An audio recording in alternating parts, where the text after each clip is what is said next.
Okay, magandang araw ulit sa inyo. So medyo matagal tayong hindi nakapag-video, guys. So medyo maraming gig. Kaya ngayon lang na naman ulit. So unboxing time ulit tayo. So this is a wireless microphone. So actually pangalawa ko na tong wireless microphone. So una, ito siya.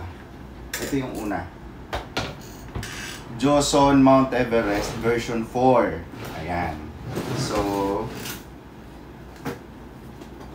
kita ko na lang yung bago. So, ito yung unang unit ko ng Joson.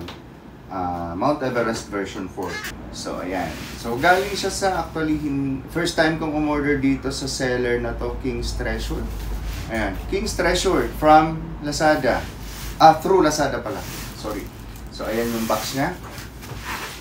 Ayan. So, hindi ko pa siya nabuksan, guys. Wala pa siyang, hindi pa siya tampered, kumbaga. Yun ang unang-unang tinitingnan ko pag nakaka-receive ako kung tampered yung kanyang packaging. So halata naman yan kasi itong bubble wrap magkakasira-sira siya pag na-tampered. Ayan. So buksan na natin.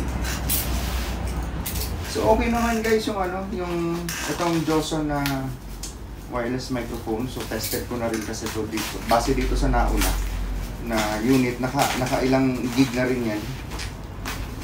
So medyo madami-dami na rin. Kung baga, nabugbog na yan. Pero, until now, so hindi pa siya nagkakaroon na problema. So, tested ko na siya sa mga malalaking event like 300 packs, 500 packs, crowded. So, ang technique lang talaga, ito, na receiver, naka-install ito sa 6 feet. Naka-tripod, meron akong dedicated na tripod para sa kanya. So, yung nagiging problema kasi sa wireless mic, okay siya pag tinest mo na wala pang tao, tapos pag meron ng nag-umpisa ng dumami yung bisita, affected talaga yung signal, nagda-drop. So, pero ito, hindi pa ako naka-experience ng ganong issue. So gusto ko sanang matry yung Mecman.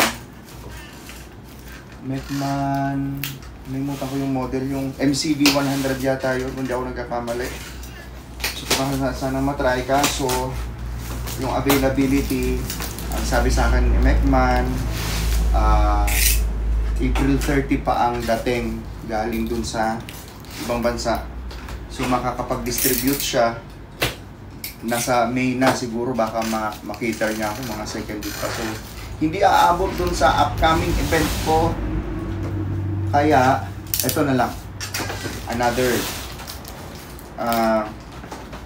repeat order ako ng Joson Mount Everest version 4. So kung paano natin malalaman kung talagang version 4 ito, yun nga, as I said, hindi ko po alam. Yun ang nakakatuwa no? Umorder ka ng version 4 pero wala kang makikita na version 4 siya. Ayan, ayan yung box nya, ayan yung kanyang receiver. Model ng microphone is TU101A.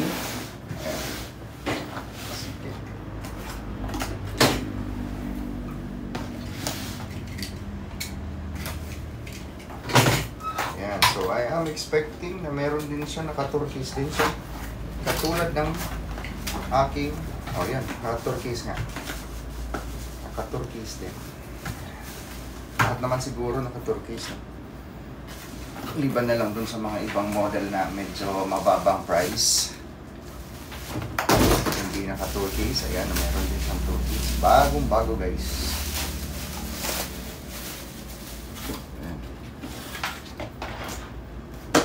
So, ang makikita natin sa turquoise, ayan lang siya, typical na turquoise. Ayan.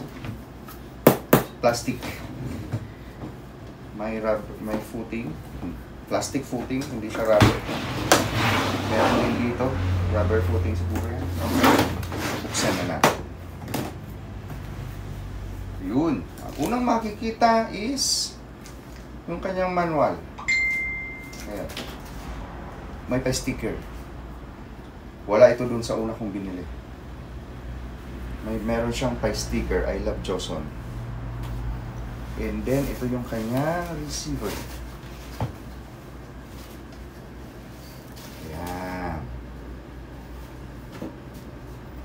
So, this same, parehas na parehas dun sa nauna kong binili. Ayan. Okay. Good. Tapos, meron siyang antena. 4 ang kanyang antena. And then, may line out siya na PL. And then, XLR. Male XLR. Balanced output yan. Kasi ito yung power supply niya dito.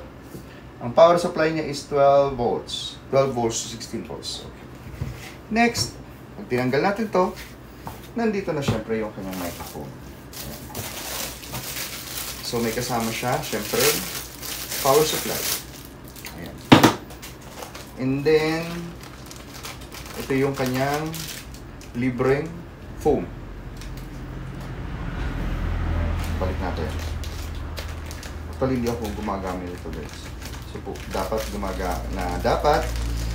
naglalagay talaga. Kaya lang, affected din talaga yung tunog niya pag merong foam. Pero dapat meron. Kasi yung para hindi ka agad, para madali lang siyang hugasan. Hindi mo kailangan buksan. Ito yung anti-roll ng microphone. Pag pinatong mo sa table. Ayan.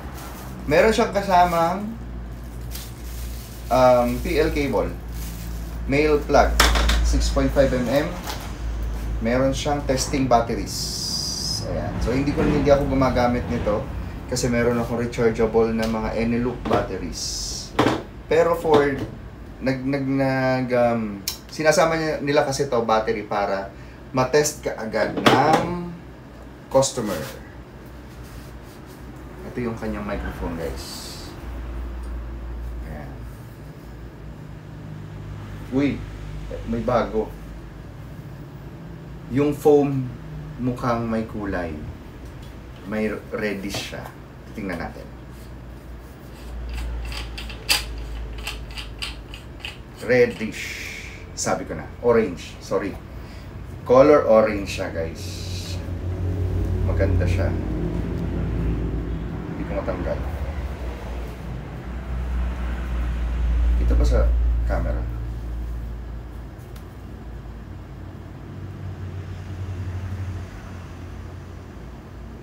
Ito dapat natatanggal din kasi kung kailangan hugasan. Ayan. Ayan yung foam niya sa loob ng microphone. Itong screen, itong head. Kulay orange. Hindi siya tulad nung una kong binili, kulay black. Ayan, hindi ko na tuloy maibalik. Yeah, okay. Dali lang naman kasi talagang tatanggalin naman talaga natin to from time to time para hugasan. Ayan.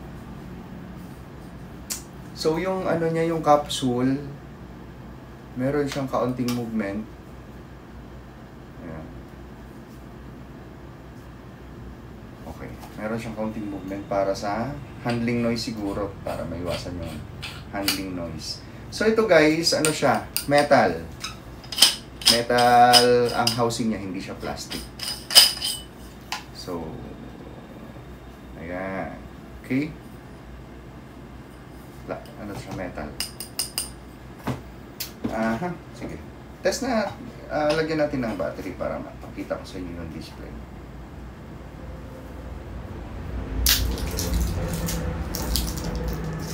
PU, anong model nito? Ano nakalagay bang model? Dapat meron din silang nilalagay ng model, microphone model sa mismong microphone. Wala akong makita.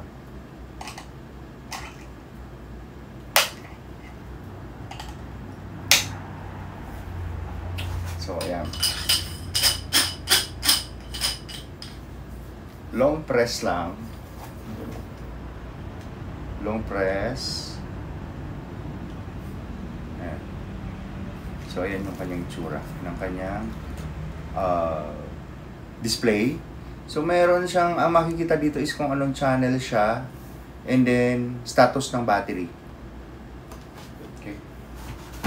Tapos, syempre, meron siyang 4 na antenna. Okay, diretso ko na rin test, guys. Kaya ilagyan ko na rin ito ng battery. Tapos, ito pala, meron siyang kulay blue.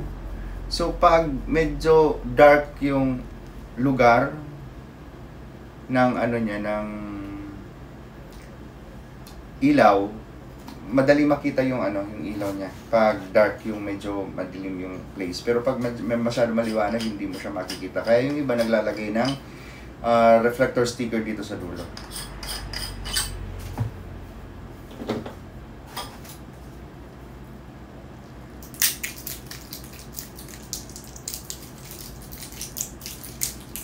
So working yung isang yung kulay blue. Tingnan natin yung isa. So ito dapat kulay green.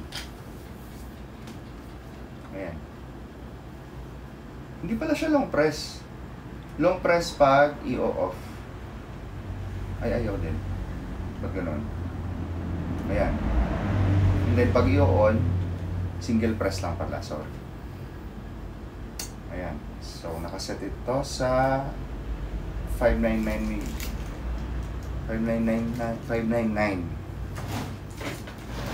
megahertz. Ayan.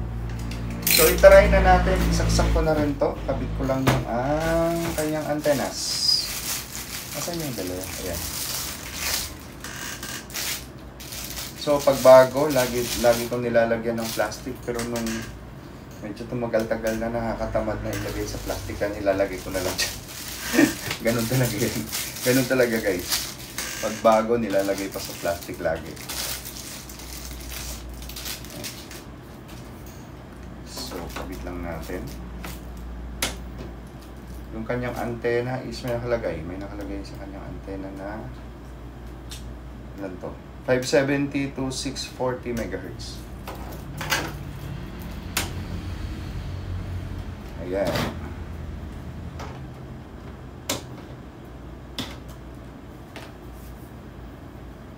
So, itong video na to will serve as ano na rin to. Kung sakaling may problem, so ito na yung pagpakita ko sa seller.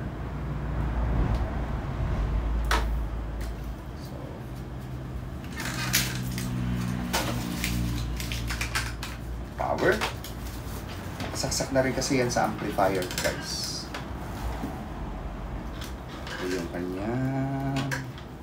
Harap ko sa inyo. Naka na ba? Hindi pa. Ayan. Ito na muna for the meantime yung gagamitin ko for this testing lang. Ba't ko pa binuksan to? May naka-ready na pala. Okay. So, pag ginamit mo isa lang, isang kable lang, ito lang yung ginamit mo. So, ano na yon for the 2 microphones na. So, hindi mo siya matitimplan ng individual kasi isa nga lang na connection. So, anyway, ako pag nasa setup is lagi akong dalawa yung output para matimpla mo each microphone. Yung tone and effects pwedeng magkaiba. Okay? So, ito hindi ako naglalagay nito. Hindi ako gumagamit nito, pero depende kung medyo nakita ko na delikado yung pinagpapatungan ng gumagamit.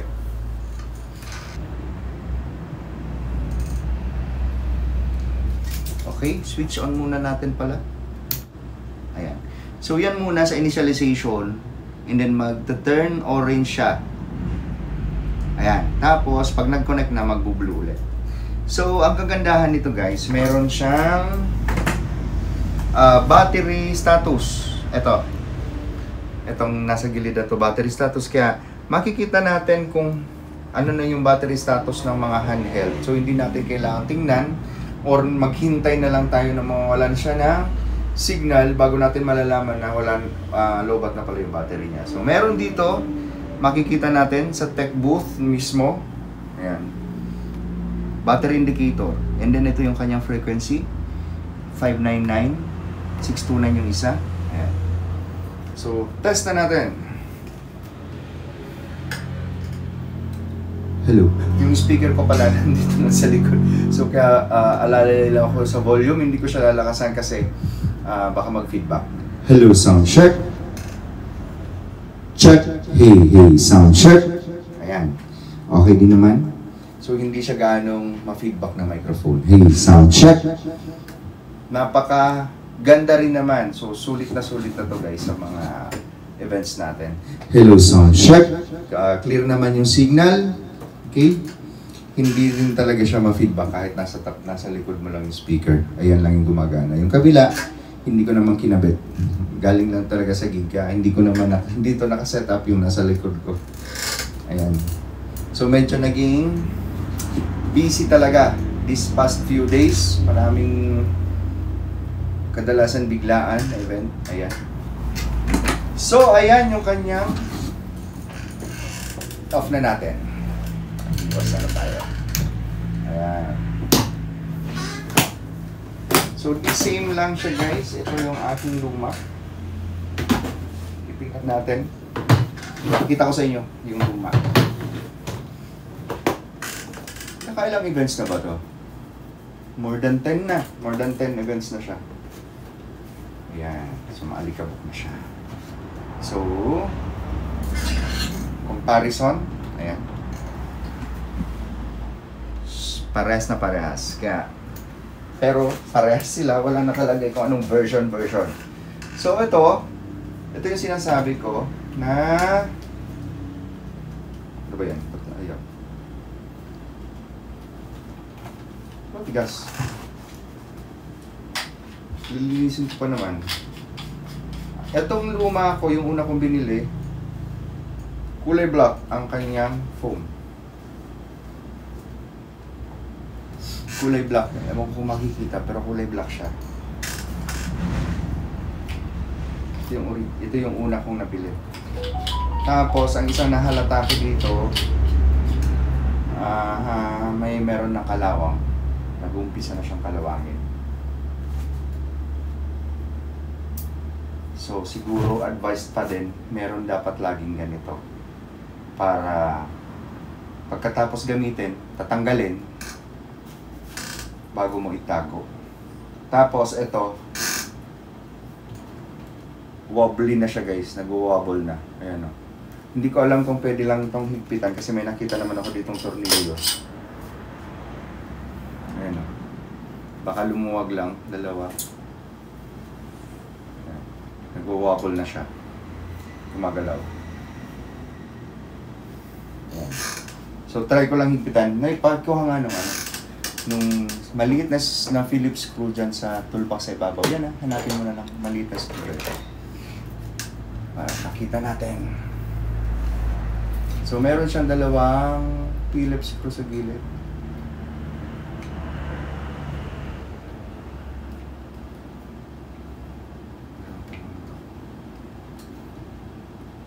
Ayun nga, maluwag lang. Ayun. Okay na ulit. Kasi habang ginagamit siya, lagi kung nahalata yung MC or yung gumagamit, nauuntog. Nauuntog nila tong dulo. Minsan sa podium, lalo pag naka-podium, tumatama sa podium. Minsan magugulat ka na lang biglang tutunog. Ito nga pala, handling. Naka-off na ba to? Handling noise. Hello. Naka-initialize na. Ayan. Ayan. Dinig ba? Ayan yung handling noise niya. Ayan. So, ayan. Yan lang naman yung problema nito na halata ko. Quality, sound quality, okay naman. Kaya lang, meron siyang, sa proximity niya, iba na yung tunog pag masyadong malapit. Ayan. Medyo, maano na siya, nag-iiba yung tone. So, kailangan yung distance talaga. Meron siyang at least half inch na distance. Huwag mong ididikit na yung lips mo. Kaya pag dinikit mo yung lips mo, mag-iiba talaga ang ano niya. So far, okay din naman kung medyo kontrolado ng gagamit yung microphone, so hindi naman magkakaproblema. Napakaganda din naman ito. So, para sa akin, okay na okay yung wireless microphone na to. So, ayan. So, yung mga nakakaalam pala kung ano yung in-upgrade dito sa version 4 versus version 1, 2, 3. Ayan, paki-comment down below na lang para at least ma-educate din ako. Kasi hindi naman guys, sa lahat ng na nandito kami as nag-vlog, alam na namin ang lahat. So, maganda din naman yung nagtutulungan tayo by means ng comments doon. Pwede tayong mag-discuss, friendly discussion na. Ayan. So, hanggang dito na lang muna tayo guys. Hopefully, sunod-sunod na tong mga videos natin. May time na ulit tayo kasi medyo wala pa tayong... Meron akong isa na